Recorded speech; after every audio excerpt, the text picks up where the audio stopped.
In high school, Alexandria had a special interest in science. At 17, she competed in the Intel International Science and Engineering Fair, one of the world's most prestigious student science fairs. She even appeared on NBC Nightly News. Alexandria Ocasio-Cortez, a senior from Yorktown, New York, focused on using antioxidants to prevent disease. One day we may be able to use this to prevent these diseases that we're seeing here caused by aging.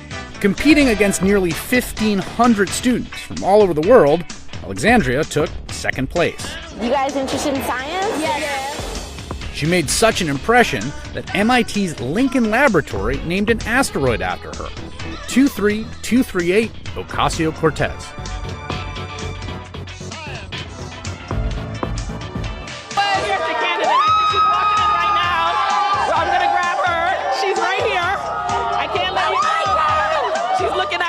On television right now. How are you feeling? Can you put it into words? Nope. I cannot put this into words. All right, your supporters here are very excited for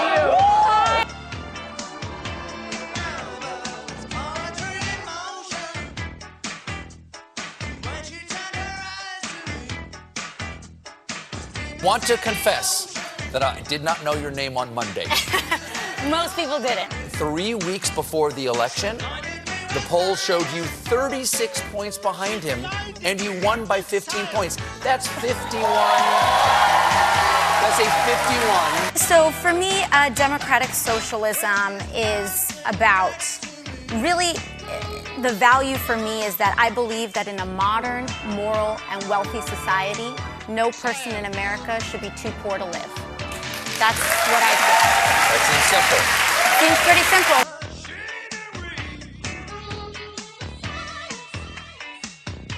And many are hailing Cortez as a rising star on the political landscape. But in reality, her views, her policy positions are actually downright scary. Look, by the way, he was a guy that was supposed to take over for Nancy Pelosi, perhaps. Look very carefully. This is the future. This is your modern Democratic Party. Cortez will likely win the general election in a Democratic district, is pushing for, let's see, single-payer universal health care, universal jobs, government-subsidized housing for everybody, tuition, free colleges. She wants to abolish ICE and, of course, impeach President Trump. I mean, it's kind of incredible because I feel like he did an ad campaign for you. I mean, that screen showed all these incredible things like healthcare for all, free education. But I mean, what's your response to these scary policies? That's amazing. Thank you, Sean Hannity, for such a succinct and rousing description of my platform. This is the platform that the majority of Americans support. You know, one of the reasons I'm so excited to support this platform is because 60% of Americans believe that Medicare for all is the answer. The majority of Americans, like 80%, support a Clean Dream Act. People want education, people want access to housing, and we're here to advocate for it. So, you know, I think I had a tweet drafted earlier today. I hadn't seen this, but I had a tweet drafted. And I wasn't able to send it out, but basically that the GOP is freaking out because I'm going to send their kids to college. And listen, I'll do it. I will make do on that threat. Thank you so much for joining us. Really appreciate it. Are large corporations' use of fossil fuels one of the primary causes of climate change that we're seeing today? Yes, is the simple answer. Dr. Hoffert, your work with Exxon was focused on the carbon cycle and climate modeling. I have a slide up here. Are you familiar with this graph from 1982? I believe I am, but I just saw the graph. Yeah, that is a calculation. Can you briefly explain what it shows? Sure.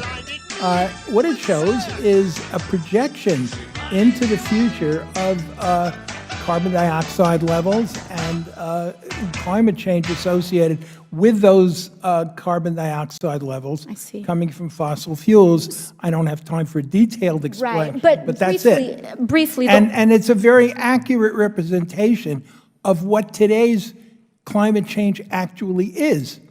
So this was a model from 1982 with startlingly accurate projections into the present That's day. correct. So in 1982, Exxon accurately, 1982, 7 years before I was even born, Exxon accurately predicted that by this year, 2019, the Earth would hit a carbon dioxide concentration of 415 parts per million and a temperature increase of 1 degree Celsius. Dr. Hoffert, is that correct? We were excellent scientists. Yes, you were. Yes, you were. So they knew. They knew. And in 1998, API's Global Science Communications Team Action Plan, which involved Exxon, Chevron, Southern Company, and more, laid out the industry's denial campaign. They knew that they were going to dump unknown at that time amounts of money, but a large investment in a climate denial and doubt campaign in the United States and around the world, correct? That's to the best of my knowledge, that's true. They said victory would be achieved when, quote, average citizens, quote unquote, understand uncertainties in climate science. Dr. Garvey, would you say these goals accurately represent the mission of Exxon in the past and today? Not in the past, certainly not when I was there. Would you say that currently the current environment that is fostered around doubt on scientific consensus could be a result of lobbying from the fossil fuel industry? I would say so, but I should let my cohort, you should answer that. Sure. Dr. Oreskes? 350 pages on that in my book, Merchants of Doubt. Thank you very much. All right. Thing one tonight, it has been quite a thing indeed to watch how all the boys in the GOP are behaving around the new girl on campus, Alexandria Ocasio-Cortez. They are obsessed. They are obsessed with her outfits, apparently too nice for an advocate for the working class to wear. One conservative writer even tweeted a stalker photo of the congresswoman taken from behind the halls of the Capitol with a snide comment about her jacket and coat. And then yesterday, the first day of the new Congress, when Alexandria Ocasio-Cortez stood up and voted for Nancy Pelosi as Speaker, a bunch of those boys on the Republican side booed at the sight of her. Ocasio-Cortez. Pelosi. Olsen. You can see her mouth and exaggerated sorry guys there. And later in the day, she clapped back on Twitter, writing, over 200 members voted for Nancy Pelosi today, yet the GOP only booed one, me. Now, that was a pretty sad display by the grown men of the Republican Party, and a weird one, I will note. But now somebody has unearthed an old video of Alexandria Ocasio-Cortez in college, and people have truly lost their minds. Congresswoman Alexandria Ocasio-Cortez is living rent-free in the minds of many conservatives, and so when an old video of her as a college student emerged, some of them darn near lost their minds. Prepare yourselves. We're going to show some of it here. Oh my God, she's dancing. She is dancing. The silly video was made by a group of student ambassadors at Boston University. They showed it at a hockey game that season and during orientation. Ocasio-Cortez and her classmates were playing homage to the classic 80s movie The Breakfast Club, doing all the same famous dance moves from the famous scene in that movie. This was supposed to be an attack on the Congresswoman, a humiliating leaked video. The Twitter account that first published the clip, wrote, quote, here is America's favorite commie know-it-all acting like the clueless nitwit she is.